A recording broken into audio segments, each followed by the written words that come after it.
So first of all, again, I don't know what's happening behind the closed doors of all these Silicon Valley, operations, right? Because I'm not privy to that, but I'm just talking about the mainstream, the tools that are available to us right now. None of it is AI. There's no intelligence. There's no I in the AI. I would argue that.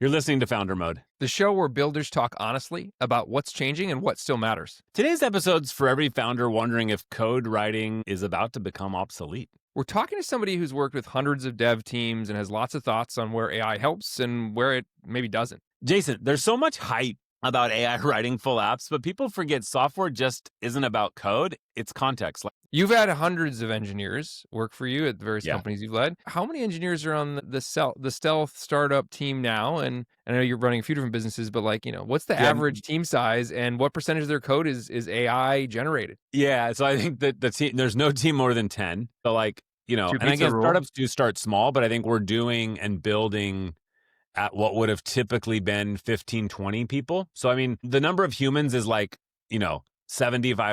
lower for even a startup that's kind of, getting early going. And then I think the other piece is that I would say almost all of the code is, kind of touched by AI one way or the other. And I mean, whether it's every little line's written or gone, but I think it is way more prompt driven development than it is typing code into a browser or typing code into an editor. And so I think for us, not to mention all the tests and all of the framework and infrastructure. And then, people are relying deeply on this to generate compliance things. And, we use, literally AI for every aspect of both building, delivering, and then sort of operating the business. And so for us, it's pretty interesting. So I think it is there's a really big shift happening here. Yeah, my view is today, I don't want to work with or hire people that aren't heavily using AI, partly because I believe that technology is a force multiplier. And even for the most junior folks, having AI is sort of a superpower, right? They can learn, they can go quicker, and they can also just get a lot deeper faster with things that typically they would have had to tag in another senior person, right? So now a lot of that sort of banter of back and forth is working. And, for me, and even if you think of a lot of the AI products out there, ours included in terms of how they're built on outcomes. And so when you bring on an outsourced team, I want that outcome to be the best, the fastest, and, the most efficient and potentially the cheapest, as you say, for what's best of breed, right? For a certain level, what are you paying for? And so to me, I think AI is imperative. And the more junior you are, the guardrails you want around the work they're doing, but you definitely want people to have the best and the latest tools. Yeah, give them great tools. Yeah. You and I love to hit the gym hard. We don't shy away from the Smith machine and the squat rack and the bench press. So should we pivot to our interview today? Let's do it. Yeah, Natalie's a founder, engineer, and an operator who's helped launch many products for the big names you've heard of. Yeah, she works with technical and non-technical builders alike, and she brings a different take on how AI fits into the development stack. Let's get into it. Natalie, welcome to Founder Mode. You've spent your career sort of helping non-technical founders turn ideas into scalable software, and now, building in a world where everyone's asking, is AI going to take your job? And, today we're really kind of unpacking, do developers still matter? And really see kind of from your view what's coming next. Hi, yes. Well, thank you for having me. And absolutely, it's a question I get to answer almost on a daily basis as I meet people, as I speak to potential leads, partners, colleagues. It's the $1 million question. I unequivocal answer right now, as of October 6th, 2025, because things change so rapidly, is that developers, engineers today matter more than ever. And that you're safe, Kevin. You're absolutely safe. So are we at JetRockets. And there's so much noise, right? There's so much hype happening over what AI can and cannot do. And I think a lot of this conversation is borderline irresponsible, because dealing with non-tech founders, people often come to me and they say, I just spent a weekend vibe coding this platform, and now I'm going to put it on the internet. I'm going to launch it to production, and I'm going to start taking people's sensitive information in. All right, let's dive in deeper. So you started as a developer. Now you lead a team that helps others build. How did that journey shape the way that you see tools like AI fitting into everything? Well, at first, I have to admit, when AI first came out as, hey, we can code now, above generative content and stuff. We can actually code and we can seemingly put together apps. I was a little concerned. I was like, oh, are we done? As a profession, like that was a very legitimate concern. But as we started to dive in, and we actually, as a matter of fact, this is perfect timing for this recording because we just completed like a 5-month experiment at JetRockets, building a platform that, using AI tools as much as possible, like AI coding assistants, just to understand what it actually can and cannot do. And so I can say without any doubt that right now AI is not going to replace, but AI is going to augment us. AI is going to make, engineers a little bit more efficient. And I, very deliberately, I say a little bit more efficient. And I'm also going to say that in order for you to gain the most benefits out of these tools, you have to know what you're doing. My favorite analogy is saying, well, if somebody were to hand me a scientific calculator and said, hey, you can solve any mathematical fraction right now, whatever. And I'd say, oh, this is amazing. Let me do this.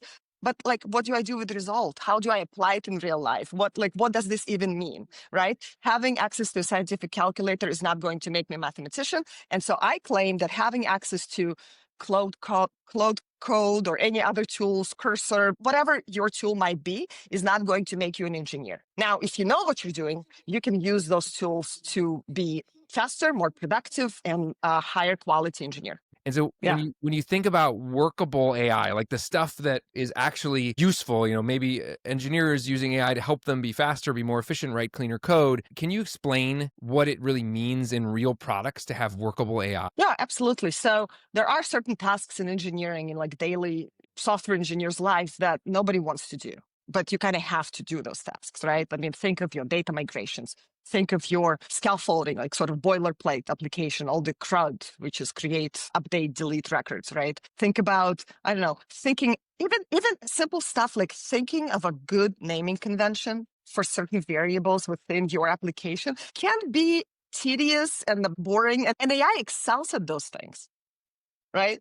AI can automate a lot of this work for you. Another thing is test coverage for your sort of like code test coverage. AI is great at producing quality, thorough test coverage. And I am yet to meet a developer who actually enjoys writing tests for their own code. So having those tools and knowing how to implement and integrate those tools into your daily life is the skill that if you are an engineer today, you must develop, you must learn, and you must bring into your daily operation. And then this is what gives you this efficiency. And my best engineers at JetRockets, they probably gain about 25 to 30% efficiency, although it's hard to tell because like, how do you measure something like this? But I like to say 30% sounds like a good number. I like it. I mean, like a simple question, like is there any of your devs or anybody who's not using AI today or 100% are using something? So we have one rule at our company is that we do not allow interns and junior engineers to use AI because then they don't know what they're doing. And AI, as you know, AI, if you don't know what good code looks like, you're going to accept whatever AI gives you. And AI gives you, so, AI provides this false sense of security. And that means they can't even use like ChatGPT to look stuff up. So you're still making them use Google to go to Stack Overflow or like? No, they can use ChatGPT, of course, but Okay. I'm mostly talking about code generators and stuff like that. Got it. Copilot and stuff integrated into your ID, your development environment. Yes, because I want them to learn. I want them to understand what AI does, and I want them to recognize when AI makes mistakes because it does make mistakes every. Do you use like AI to do code? Like, are the senior people then are using AI to generate? Are you using AI to do code reviews, or like where is it like sort of like click in? So I'm a junior engineer, I just rip a bunch of code. So is every line of code at JetRockets reviewed by a human engineer? Not every line of code. I mean, that would be insane. It's impossible. Like you have a pull request that you submit, and then an engineer has to review, like another engineer that you're paired with must review kind of the context of that code. And some issues are being caught by AI before it even gets to a human. But ultimately, the human is going to make this determination whether or not this code passes the litmus test of, okay, is this good enough to go to production? Yeah. Makes sense. And then do you guys, like, how much faster are you today at writing code, and like how much cheaper are the things that you're building versus say a year ago? So this is another kind of like argument I'm going to challenge, right? And I'm going to say, why should it be cheaper?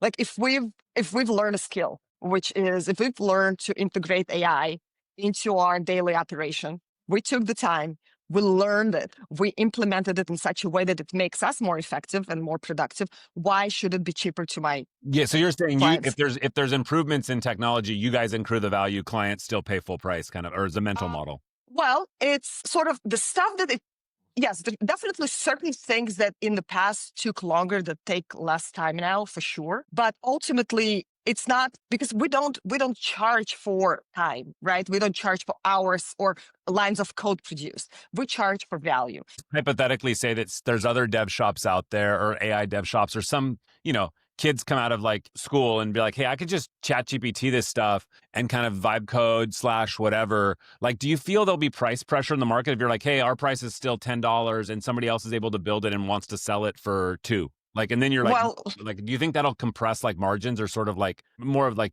where do you see this going? again, I think it depends on the agency, right? So I can only speak for JetRockets, Of course. and, right? So at JetRockets, we don't sell lines of code. We sell value, and the value is in our knowledge, in our expertise, in the fact that if you come to us and you hire us, we're going to build you a platform that's going to be secure and scalable and all those great things, and we're going to do it collectively. I don't charge, oh, you're going to get 2 engineers, one is senior, one is junior. Yeah. None of that exists. Yeah. I don't compete with 2 teenagers who are vibe coding. So let them charge you $10 an hour and then enjoy the results of their work. Yeah. Codex did this in like 2 minutes and it took you 10 and you had bugs. Look, I think that's right. And like, I've heard a derogatory slur about AI devices. We can't say it on the show. It's just too derogatory. But like, all jokes aside, like, I think what we're getting at here, Natalie, is the future is very weird right now. Like the idea that all AI, the media loves to tell scary stories, right? Because they, Yes. if it bleeds, it leads. So it's like AI is coming for everybody's jobs, right? And I'm talking to 2 technical people right now, and I'm the non-technical guy. And I'm in this world where I can go into whether it's Codex from OpenAI, or it's Claude from Anthropic, or it's my lousy Lovable web app builder. And it's not lousy, I like Lovable, but I can use any of those things and I can take my idea and turn it into a thing. I think the point you're making though is like there is inherent risk in what I'm going to get in terms of something that scales and I can take to market and I could actually commercialize. And then if I'm a bigger enterprise that wants enterprise grade security and compliance requirements, that's basically all out the window. But at some point, to Kevin's questions for you, doesn't it catch up? Don't we get there where like AI can do a lot of that or maybe all that stuff? And then it's like, what is really the human value that these human engineers with human experience, because AI at some point is going to hit AGI, ASI and be able to do anything better than a human can do it at some point, presumably. I don't subscribe to that notion. So let's dig into that, because I think that's the philosophical conversation that's underlying this is like, what do you believe of the future of superintelligence? Where are we going to get to, and what's your timeline for it? So yes, thank you. So first of all, again, I don't know what's happening behind the closed doors of all these Silicon Valley, operations, right? Because I'm not privy to that, but I'm just talking about the mainstream, the tools that are available to us right now. None of it is AI. There's no intelligence. There's no I in the AI. I would argue that. So there's pattern recognition. There is repetitiveness. There is, prediction models. Absolutely. Yes. Think about it this way. Like the code that it generates, how does it know what code to generate?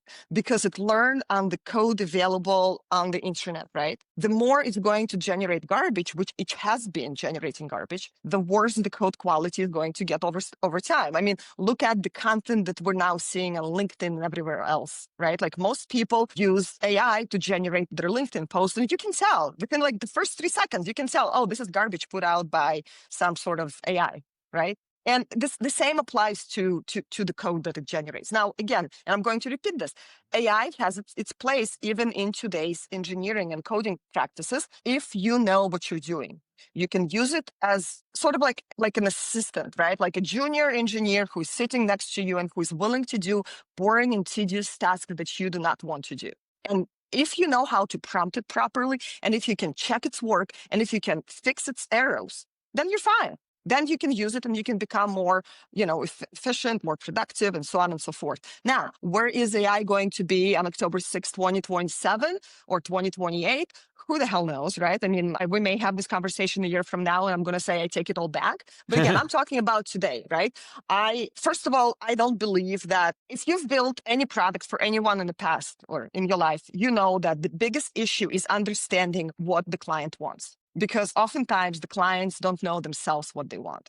right? So being able to clearly understand the problem and clearly articulate the solution is the biggest value, for instance, that JetRockets brings to its clients, right? So I think that, yes, absolutely, we're going to use Lovable and Replit and like other tools to generate commodity apps that, sort of like input in, output, data in, data out, something very basic, maybe like, I don't know, like a wish list registry for your wedding, that you want to send to your friends and family instead of using something online and stuff like that. Something very basic, simple, that does not require a whole lot of thinking, processing, what if scenarios, etc. The moment things get a little bit more complex, AI is so far away from even like getting anything done right now. Again, I may be wrong. Well, we're going to find out together. Exactly. We'll have to do a follow-up conversation. I completely agree with you. I think the truth is somewhere in the middle, right? So it's as often in life. But I'm going to use my CTO.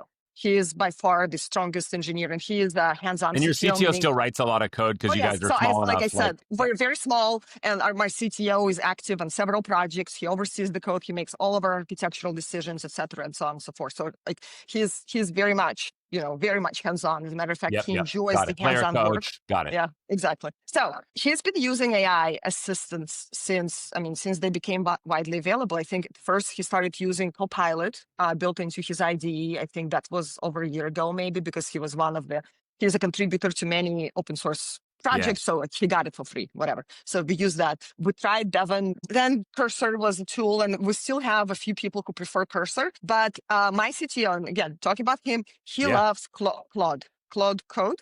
That's what he says is the best by far, the most advanced, and can produce the most quality output. Right. So that's the tool that he prefers.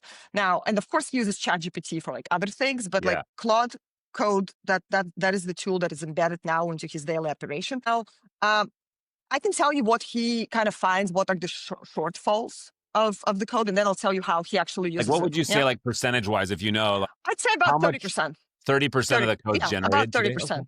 Yeah, it's not about 30% of generated code. It's about, I was going to answer a different question. I should have listened to you. I'm sorry. About 30% improvement in his efficiency. That's how he would say, like, I'm about 30% more efficient. But all jokes aside, like, when we talk about these 10x engineers or 100x engineer and giving them, I'm going to use Kevin's analogy, going into the gym and like, okay, you can lift weights, but like, here's a machine over here that if you use this machine, like your ability to lift weights and how quickly you will progress in the amount of weight you can put up is just gonna skyrocket. Like a 30% improvement. It's like, okay, like 30% more efficient. That's not bad. I talk to folks in the Bay all the time that are like, oh, I was doing this much work and now I can do, like, a 10x engineer is now doing 2 or 3 or 4x the amount of output. I would love to meet a person who's actually you're looking at one of them. Like, hey, I want to be able to automate a process. Yeah, by all means.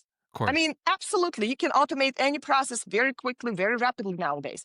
Now, take an application, for instance, right? And I'm going to use an actual example. I'm going to use an application of one of our clients. The client name is Safari Portal. You can check it out on safariportal.app. It is an enterprise level, end-to-end tour operator management platform. It does everything, like from building beautiful custom itineraries for customers to providing sort of booking options and commissions and say like everything. It's like a CRM, everything is built into it, right? Nice. And we continuously build it and develop it. And it's been in development for the past 5-6 years. Have you been working on it from the start, or did you join kind of mid? Okay, yes. Cool. No.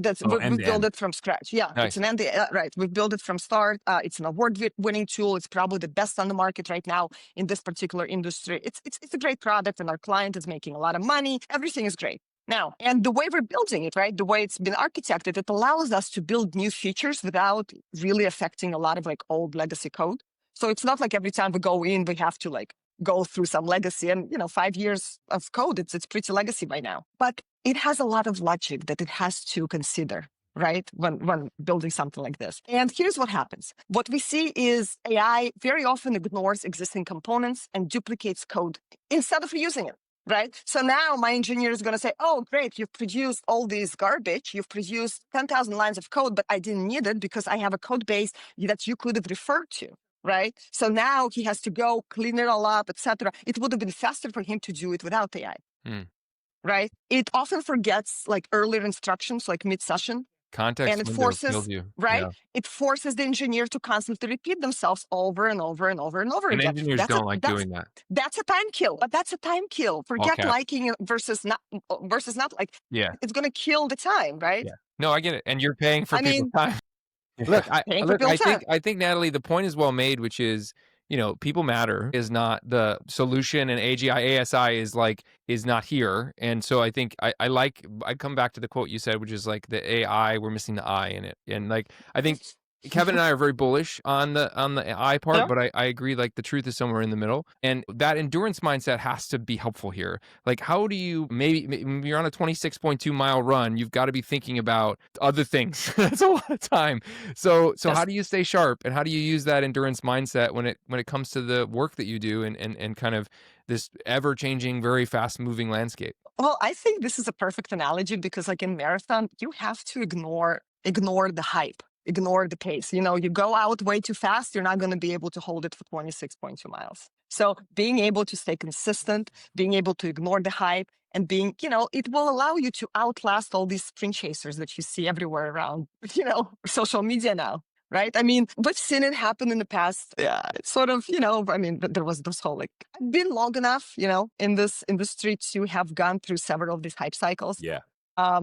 And yes, this one is probably more significant than others, 100%. I would not argue. And again, I just want to clarify, I'm not a skeptic. I'm a healthy skeptic. Yeah. We embrace AI, we use AI, but we're not going to lose our head over it, and we're not going to shut our doors because, oh my God, everything is agentic now. No, it's not. Yeah. Hey, this has been awesome. Natalie, where can people find you online or connect with you or your companies? Yes, so you can find me online on LinkedIn, actually. I'm quite active there. My name is Natalie Kaminski. You can search for me. You can email me, natalie@jetrockets.com, and come and visit our website at jetrockets.com. Thank you. Awesome. Natalie, thank you so much for coming. This was, very clear, a fun kind of dynamic conversation, and lots of interesting insight from you. So just appreciate you coming on the show. Thank you for the opportunity. Yeah, I enjoyed it. Thank you. So that was cool. I mean, Natalie definitely comes into this with a unique perspective, a conversation that you and I don't usually have on this show, frankly. And, I'd love to hear you try to repeat back and summarize, Kevin, the takeaways from Natalie's perspective. Yeah. And so I think, like I said, we probably don't agree on everything, which is cool. I think to hear sort of an alternate perspective of like how much AI and how deep you should go. But I think, some of the things we hit on that I kind of came from her side were like, developers matter, and that, sort of AI is an augment. And so it doesn't really replace. And then guardrails, junior engineers shouldn't use AI at all. And that, humans need to do, the majority of the review, or at least the final sign off. And that Bit real of a contradiction gain, to your strong position, give everybody the tools, but I think an interesting point she made. Yeah, I think a little different there. I think the real gain that she's seeing is saying like, hey, the top kind of best engineers are getting 30% efficiency. Yeah. And then ignore the hype, really, right? That endurance beats trend chasing. And I think, I think it would be fun to sort of revisit or think back, where does this like put us in a year from now, and really try to like, see how that sort of, how some of these predictions and some of these, our opinions may change either way. Yeah, nobody has a crystal ball for sure. If this shifted how you think about AI and product development, send it to someone trying to build smarter, not just faster. And if you're enjoying these conversations, tap the subscribe button. A review, share goes a long way. And that's it for this one. Keep building. But don't forget, shortcuts can only take you as far as your fundamentals.